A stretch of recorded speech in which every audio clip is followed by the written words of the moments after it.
Hi everyone, here we've got Samsung Galaxy M11 and let me show you how to enable Google Backup on this device.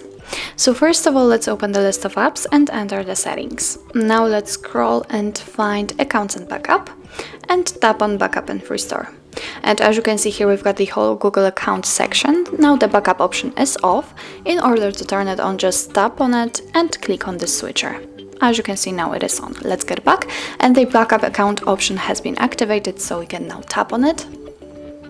Make sure that you're connected with a Wi-Fi or any other internet source because it is required.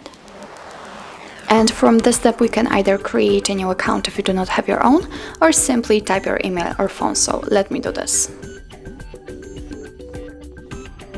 Okay, tap on Next.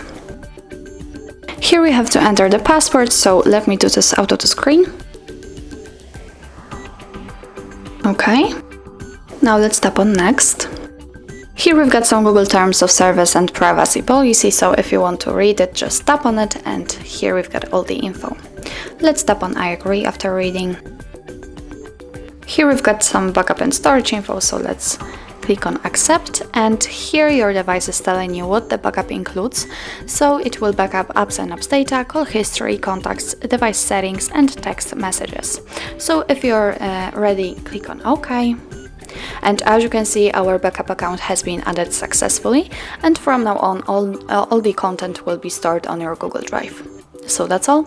This is how to enable Google Backup in your Samsung Galaxy M11. Thank you so much for watching, and if you find that this video was helpful, please hit the subscribe button and leave the thumbs up.